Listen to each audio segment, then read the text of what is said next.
So, YouTubers, here's my second review of this Grizzly G0605X1 table saw.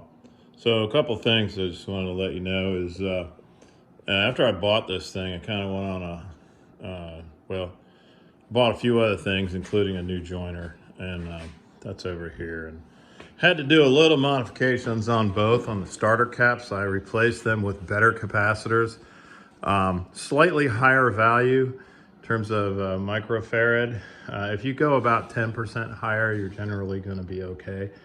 And anyway, I had startup issues out here on both of them, and those are gone now, so I'm really happy about that. The other thing I did was I tied my old woodworker's bench into the table saw by just adding a little bit of a sort of a press clamp here from this end of the table to, and it just fits in the slot for the fence. And then there's an angle bracket on this side that's tied into a screw that was already holding on the backside rail, or whatever that thing is right there along the backside of the saw. And that sturdies up the bench here. This is an old cheap bench I bought on eBay a long time ago, and then I added on the top of it, I added a bunch of oak and some vertical pieces of walnut, just to be able to gauge the if I'm square or not. Also increase the jaw thickness, or not thickness, but width and length of the vise, and added some hide leather along this side just for clamping. I haven't done it on this side yet. I didn't do a very good job over here, but it works. I need to add the dog holes, the hold down holes for the bench, and anyway, it makes for a fairly large, and my shop's only a little over 400 square feet, so this makes for a very large table saw slash setup. Now the table, I put some shims underneath the legs to get it close to the height of the cast iron fence here, or not fence, but tabletop here. It's a little bit lower, probably a 32nd of an inch, and that's fine for me. It's just if I'm cross-cutting or beveling a long board, it's just nice to have this side of the table with a larger table on it. And it's I still have to push down or put a clamp on the fence, the miter fence, or the miter, I guess that's called a fence. Anyway, yeah, and I picked up one of these Incra precision fences. I do like that. That thing works out pretty good. Dust collection is significantly better than I had before. I had a cheap old second stage sort of trash can lid thing, and it didn't really work that good. So I picked up an Oneida vortex. This is the 6-inch super dust duty. And I've got a barrel in here now. I've temporarily got this hooked up. I ordered some flanges. This is kind of jerry-rigged here, but it works really well. Good seal. This drum is very, very well airtight. I bought that at the local Granger Supply. It's a little pricey. I think the drum was about 150 bucks. Comes with a lid and a clamp. I took my jet dust collector and unbolted the motor off of the rolling stand, and moved it vertically, put it up on the wall. I had to move it one other time after I got it up there. The thing was somewhat heavy. Build a stand for the filter assembly, so that it would be parallel with the fan pipe that comes out of the motor assembly and into the filter here. It works pretty good. Had to modify the ducting a little bit. That's not ideal right there. It's a 90-degree turn. I'd rather have a couple 45s, but in order to keep my other tools, you know, not redo the whole ducting, that was the minimal amount of work I needed to do. Also picked up these IVAC dust gates and a couple switches. That's really been very, very helpful. And basically I don't have to worry about or forget the dust or the blast gates being open or closed.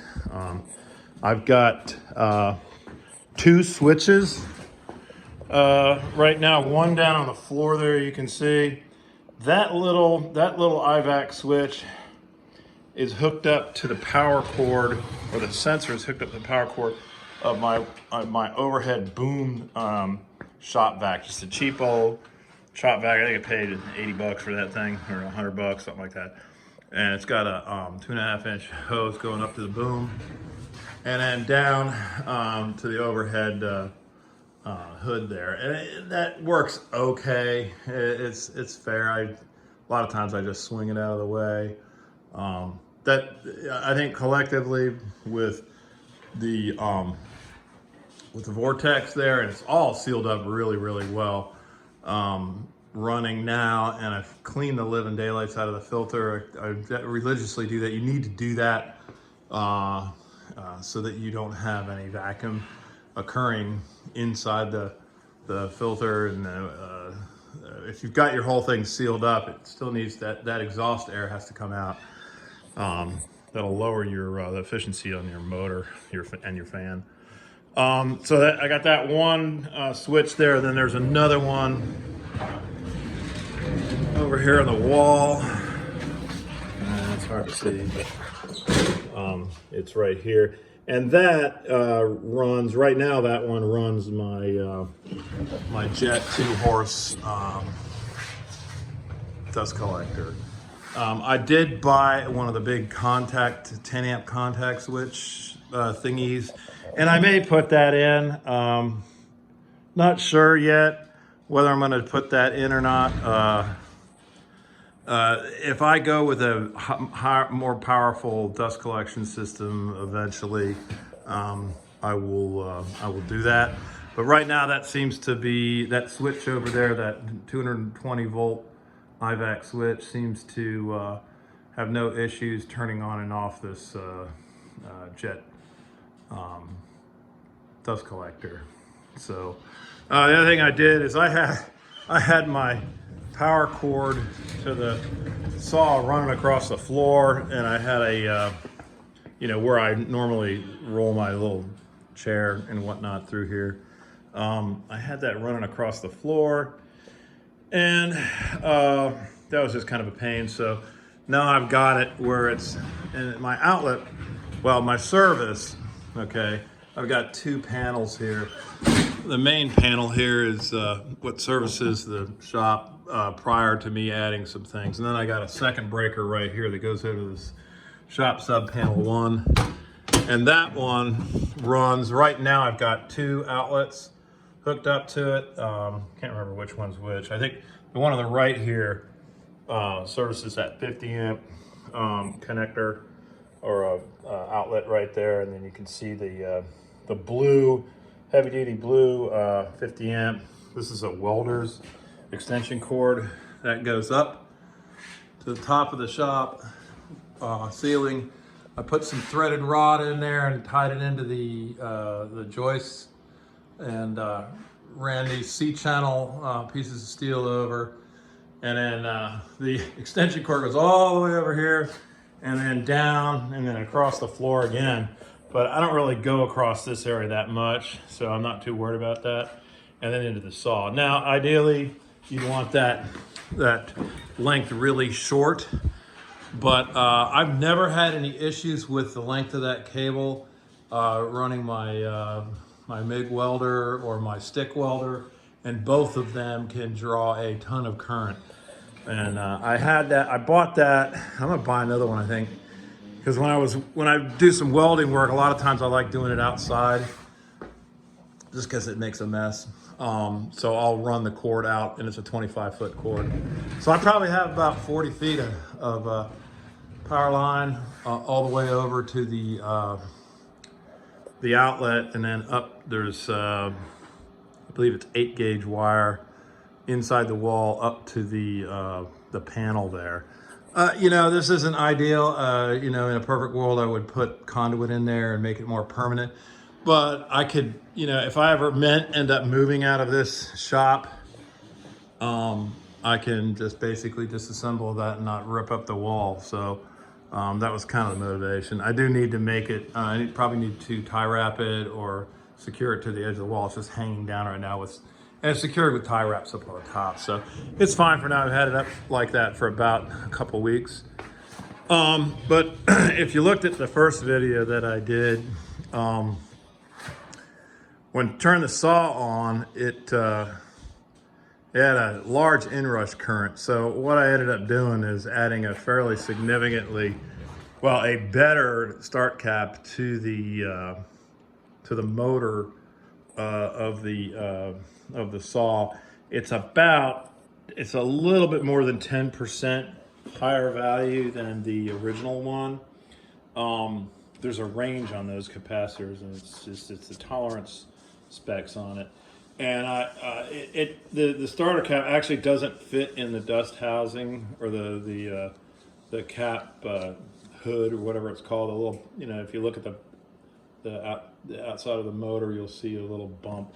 And so I've got that thing. I've got end caps on it, and it's tie wrapped up in there pretty tightly. I can kind of show you here. Let's see if I can open this up. And you can see there's the cap right there, and I actually have speaker wire coming off the cap. I also put a 15 kilo ohm 2-watt bleed down resistor in across the cap, and that is when the saw is turned off and the motor, when you turn it off and the motor starts to spin down. When it turns off, you don't necessarily when you turn it on, when you turn the saw on and the centrifugal fit switch disengages, you don't know what part of the phase of the 220 volts you are going to, or 120 volts, whichever phase you're going to be on. You don't know where you are. You could be at a peak of 60 volts, 70 volts, or something like that. And that's going to hold on to that. That could hold on to that capacitor. So when the motor spins down, when you turn it off, and then it clicks back to start, it clicks back to the capacitor. That voltage is a DC voltage. So now you've got DC voltage through the winding to ground. And that'll heat up the wire in the motor. So these capacitors I bought at Granger, and they sell the bleed down resistors with the connectors and everything. So it fit in there fairly easily. The only thing I don't like about this is the way I've got the cap tie wrapped up into the up onto the motor. It's been that way for about 10 days, and I'll periodically look at it and make sure it's okay. But the startup inrush is much better. I have not had one issue since I did this. In fact, I've had all my tools on, every one of them. Now I'm not running any load. My heater, my little box heater, 1500 watt heater. And I also added these high bay lights, these really high intensity LED lights. These things are fantastic. This is like what I would say almost an operating room type atmosphere in here. But you can really, I have to wear readers, to see, pencil marks and things like that, and gauge marks. And but with these lights on, it really does help. When you have a lot more light coming down on your work area, your eyes and pupils work off of the center of your lens where it's there's less distortion, you know, in your eye lens. So anyway, I'll turn this on, and there's a little bit of a flicker, but it's nothing like it was before. So here we go. And when I turn this on, the dust collection system should turn on. I have had periodically it doesn't turn on, and I guess maybe the sensors, I need to set the sensitivity level to the inductive sensors that are on the power cords. Maybe manipulate that a little bit, but it hasn't happened in a good while. So I'm gonna go ahead and turn this on, and you'll see. You know, I'll set it up to the lights, and you'll see a little bit of a dim, but it's not a whole lot. So it's pretty quick. So lo and behold, the dust collector didn't go on. Yeah, so I'm not sure why that's happening. I'll have to manipulate that adjustment. You know, that partly it's the inrush is a lot less, so the amount of current going to the saw on startup is significantly less. So maybe I just need to adjust the sensor. The sensor is right. Actually, the sensor is right here on the power cord, on the extension cord here. So yeah, so let's try this one more time. Make sure that there's nothing disconnected or anything. So I'm gonna hold the switch. There we go. So dust collector's on. And you can see a little bit of vortexing going on in here. But most of the chips go in here, almost all of them go in here now with this two-stage system. I'm pretty happy. You know, so highly recommend that. Go ahead and turn this off. So that, I've got it set up so it should turn off after a few seconds, and it is. The dust collector is winding down right now. That old jet motor must have some good bearings, because when I turn it off, it spins for a long time to spin down. So pretty interesting. But yeah, I've got 3 tools hooked to that automatically open the blast gates. I've got my joiner here. I got this blast gate here hooked up, and then I've got the 20-inch planer. It's hooked up as well. There's the blast gate for that right over here. And I've got the table saw with a blast gate up there. Right now I've got an extension cord going up there. I'll probably run that up the wall instead of on this flex pipe. But it seems to work. I mean, this is the only one, the table saw. Every now and then the sensor doesn't pick up the turn on inrush current magnetic field, and so it won't go on. But I do have the remote. You know, you can turn on here. That works every time. And then, of course, the secondary shop vac that I have, or dust collection, is for the boom, and that's on this other switch that I've called B. So I turn that on, and that turns on this little shop vac.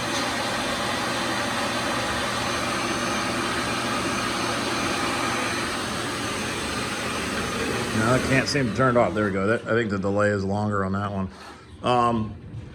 But of course, when I've got 2 sensors on the, and that might be part of the issue too. I've got 2 sensors on the power cord, one to run switch A and the other to run switch B. So when I turn this on, both of them come on. So big dust collector's on, and then little one's on too. Seems to work pretty good, you know. Could be a little better. Anyway, as far as the saw, I have no complaints about accuracy of cuts. It does not bog down one bit when I run heavy stock through it. I was running some pretty thick red oak yesterday. This is stuff I had milled off of my property. So I was making a clamp for the vortex over there. You can kind of see it. It's kind of chintzy way, but what this wooden clamp does is it provides a little bit more. I'm probably going to weld something up to it's just to hold the vortex against the wall when I unclamp the lid to the drum here where all the chips are, and it seems I just don't want to break this or loosen these fittings up or anything. Now that said, this is, like I said, this is kind of jerry rigged. I've ordered flex tubing. That's like steel flexible tubing, but that's not meant to be used, wiggled on and off multiple times. So if I had to do it all over again, I would have put the motor up a little bit higher. That is a royal pain in the butt putting that thing up there with one person. Anyway, if I had to do it over again, I would have put it up a few more inches because there's not a whole lot of room with these flanges I have. Well, I don't have a flange on the top. I've ordered one and that's coming. This one I picked up at Lowe's, and this turkeys, they only had, I looked online and they said they had 10 of them, and I went there and they had one. So I wanted to put a flange like this. This is called a takeoff, and I wanted to put one up here too, and then run the flex pipe between the two. And so that way, when you take the clamp off, right, and you pop the lid off, you have a little bit of room to lift the lid up and then pull the drum out. So what I'm going to do is I'm going to go to Lowe's this morning, and I'm going to get a couple more of these. I'm going to cut them shorter, and then I'm going to run flex pipe. I'm going to bring this up maybe 1.5 inches, excuse me, 1.5 inches and 1.5 inches down from here. So I'll have, 4 or 5 inches or so of flex pipe, maybe a little bit more. And I should have some movement, a little bit more movement, so I can get, I can get the drum off or the lid off, or disengage the lid and then slide the drum out a little bit easier than I'm doing right now. I only have about 1 inch room, maybe a little bit more than 1 inch of movement of the lid upward to slide this thing out. And I know that when this 55-gallon drum fills up with wood chips, it's going to get heavy. So, I have dollies that go under these things, but those things are like 5 inches high. So I think I'm not going to end up using them. So I'll probably put a rope around the barrel, and when I lift the lid up, I'll just slide the barrel out. So, but yeah, so, not a huge review of the saw. I think having the, they should put better capacitors in these things. The quality of the parts are lousy. That particular part. The capacitor I bought, it's still a Taiwanese part. It's a Dayton part, but you can just tell it's a significantly higher quality. And I'll show you over here. I've got, as I'm wheeling around in my little office chair, I've got the 2 different types of capacitors. So here's I think this is the one. Yeah, this is the one that was in the table saw, the starting cap, and this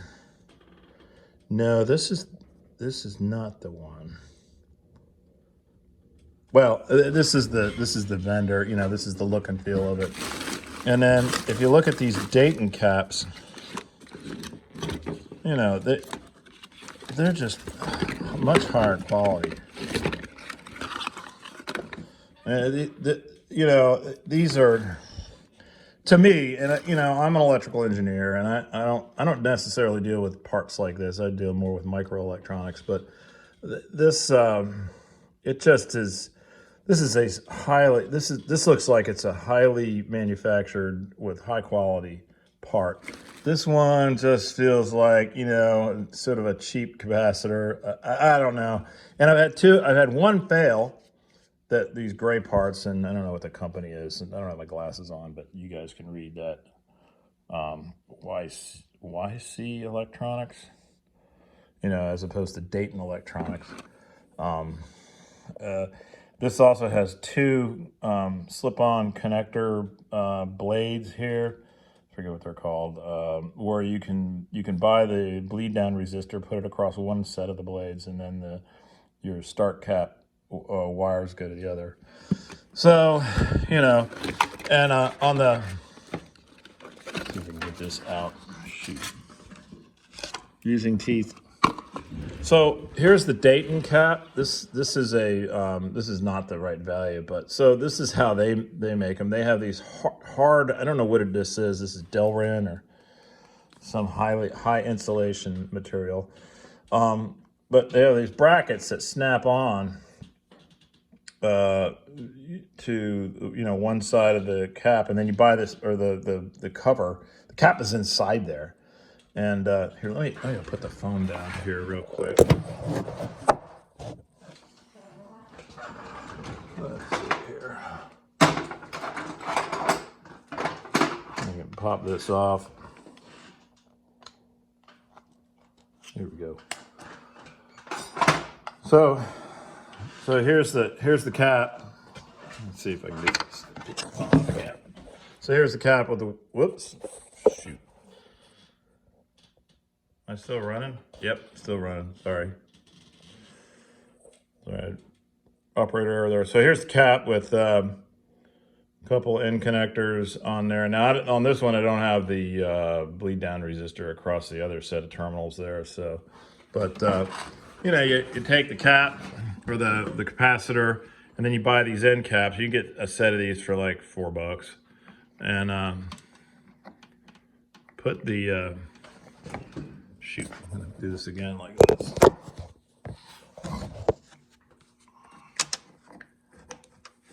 So you put the cap on. All right. So the cap's on there, and then to secure it on, you got this bracket. Now, what the hell did I do with the bracket? Crap. Here it is, right here. Toolbox in the wrong place. So then you slide the cap, the bracket onto the cap, and it snaps in there fairly snugly. So let's flip this around again. So this can be attached to the motor somehow, and or the side wall of the inside of the saw, and then this run over to the motor. If you're a little bit careful, it's not ideal if you can't get it in the cap cover. But anyway, those parts that come with the saw, in my opinion, are lower quality. You know, and what do I have? I have two weeks, maybe a month of experience with this stuff now, or this saw and these parts. But you know, I had the cap on this one fail. It was basically zero. The joiner worked for what? Oh, I don't know, 4 or 5 days, and then all of a sudden it wouldn't turn on. And the cap had zero capacitance on it, zero. So I replaced it, and the cap that I replaced it with, it did fit in the hood, the little cap hood that sits on top of the motor. You know, one of these is an old Craftsman bandsaw. You know, one of these cap hoods. That's ideally where you want your capacitor. It's going to be safer and everything else, but I'll probably eventually make something that fits onto the Grizzly saw that holds that bigger cap right on the motor. Like it's a bigger cap, same voltage rating. It's about 10% higher. I think the start cap, which is another interesting thing, the start cap on this 5-horse motor was, I believe, 159 microfarads. And, you know, and I looked up online and that's what it was. So they put the right one in there. But, you know, I go over to the joiner and it's a 400 microfarad cap. And the amount of microfarads is the amount of charge that the capacitor can hold. So, you know, the higher the more charge you're going to have, and the less likely you're going to have inrush issues. Now, granted, they probably lowered the cap and put it on a higher voltage winding on this 5-horse motor, and you do have to be careful about overextending or increasing the capacitance on the capacitor, because you can get higher current, and that can definitely cause winding. You can short windings and burn them out, burn that motor out a little bit quicker over the life of the motor. But for what I did is I just increased it by 10%, so maybe about 20%. So I put, I think it was 250. Yeah, I think it was 250 microfarads. I don't remember. Let's go back and look at. Go back and check that real quick. Got my readers on here now. So yeah, that is not the one that was in there. Shoot, I don't know where it is. Well, I don't remember what it is. I've got, I think on my other video, I actually put the number down, wrote the number down rather. Anyway, on those start caps, if you go 10%, maybe even, and I've read places where if you go 20% higher, then, you know, generally speaking, you're not going to have any issues with longevity of your motors.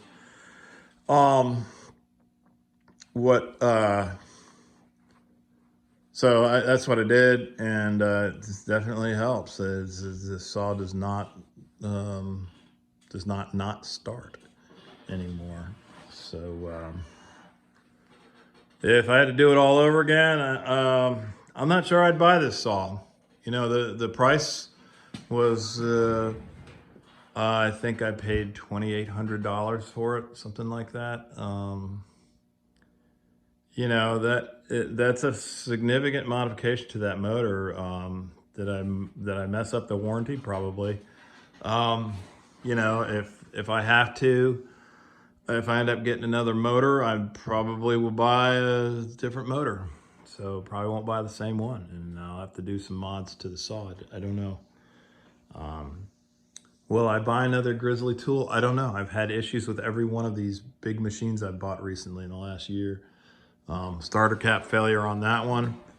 Weak starter cap failure on the saw, and on the planer I have over here, I have some strange noises still coming out of it when I'm planing, and I have yet to really dig into that. I need to do that. That said, I have an old shaper table, and that thing's been fine. I bought that used, and about 6-7 years ago, and no issues at all with that puppy. I've done a lot of raised panels. There's a bunch of them back here on the back wall. You know, these things got, you know, these things are big old, you know, that's a 6-inch cutter blade right there, bit, and this thing hums 7,000 or 8,000 RPM. It's scary. I got power feed on top. Yeah, I got a sweet deal on this whole shaper table. The guy I bought it from, he sold the whole thing, power head, shaper table, and a ton of bits for about $900.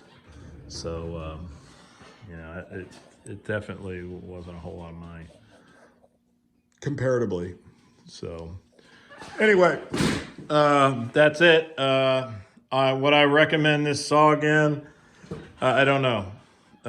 Only time will tell. See how this works over the years.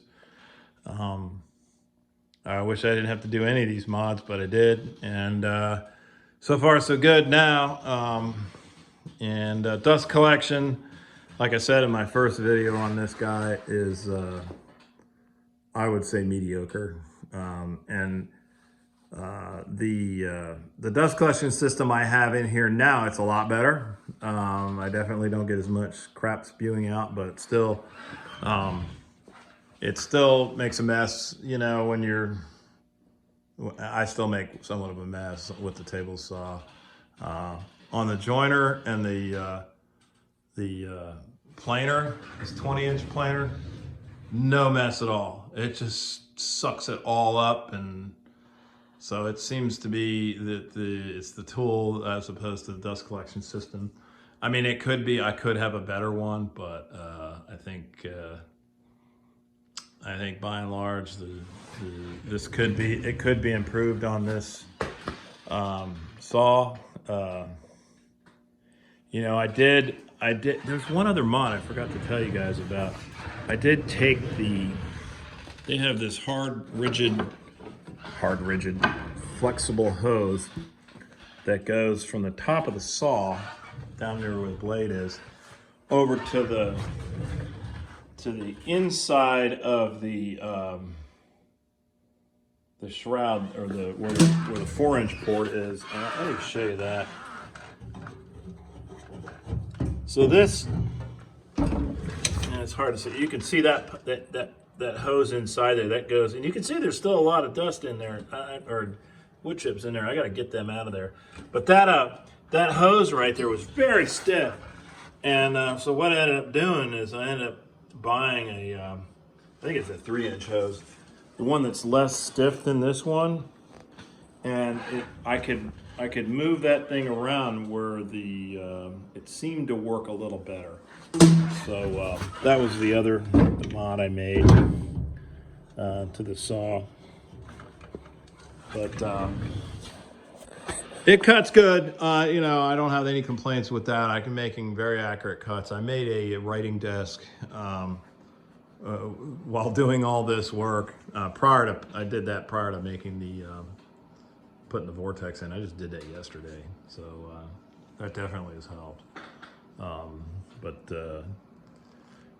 Yeah, the cuts have been very accurate. You know, if I measure twice and put the mark in the right spot and cut it in the right spot, it does the right angles, and yeah, I have no problems, no complaints with that. I got a kind of a crappy blade on there. I've got other blades.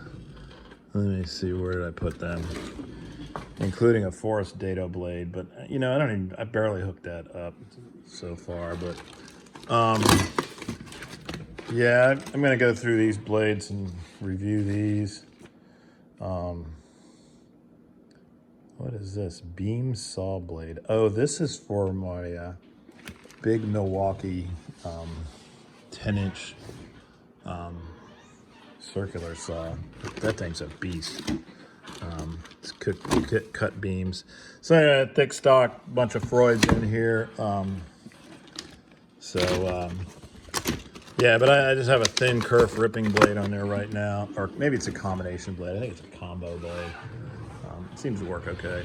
I get a little bit of burning.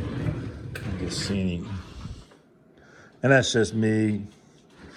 Can't really tell. A lot of this scrap. Yeah, here you can see. You can see a little bit of burning on the this is beech. Yeah, this is beech. A beech is hard ass wood, I tell you that. I have difficulty drilling it. But yeah, this is probably because I slowed down a little bit, feeding it through with a push stick. And it's not, you know, it's the blade, it's not the saw. So, anyway, I'm about out of topics. So if you got any comments, let me know. I'd appreciate it, and I'll update the video. I'll probably have one more review in a month or so, and let you know how things are going. All right, take care.